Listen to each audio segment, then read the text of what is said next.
to the Journey Chez Chem. Well, do the 2 warm-up questions, please, and to the best of your ability, and I'll see you in a moment.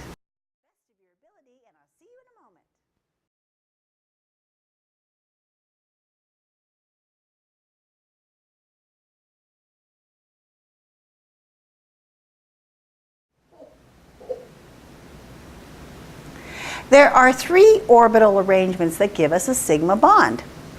And the first one is 2 s orbitals overlapping, and where they overlap is where the sigma bond occurs.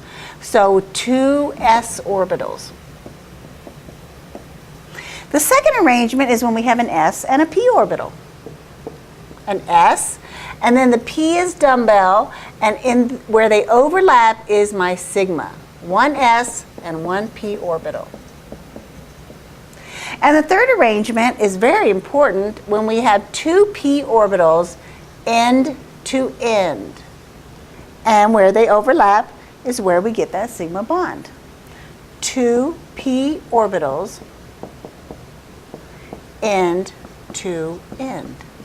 Because if they were parallel, then they would be a pi bond. But when they're end to end, they are sigma bonds.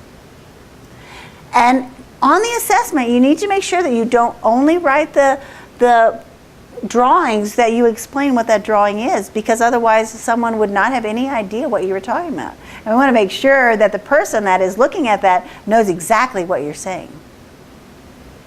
And I'll be right back.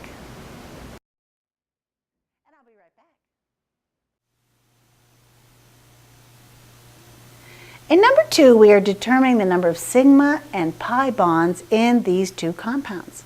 Now, this is not that difficult, and it should be very, very straightforward for you on the assessment, because you will have 2 structures very similar to this. Every bond has a sigma bond.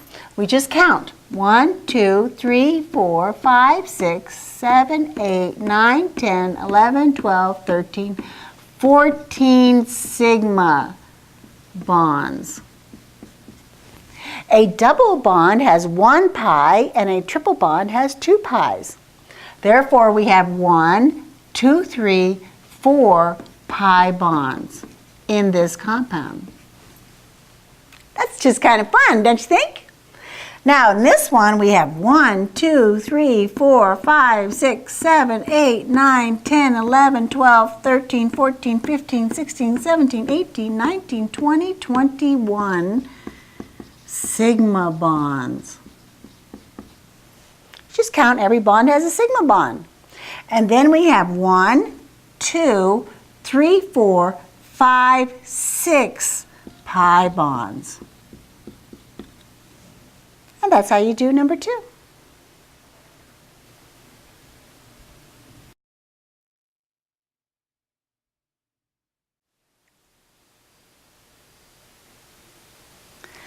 I wanted to let you know about the assessment that you are going to have.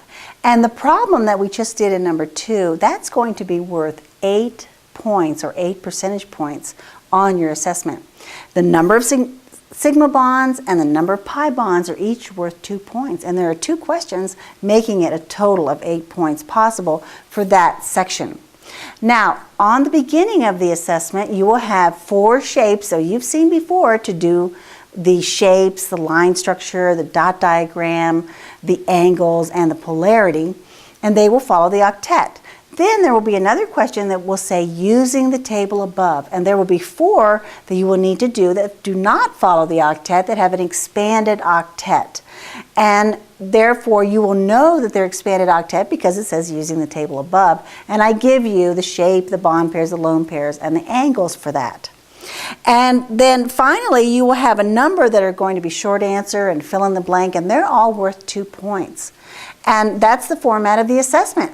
Now, you're going to go over the review sheet, and that's always good to know, to go over those materials before the assessment to review. And I know that you'll do well, and I can't wait to see you tomorrow. And good luck on that assessment.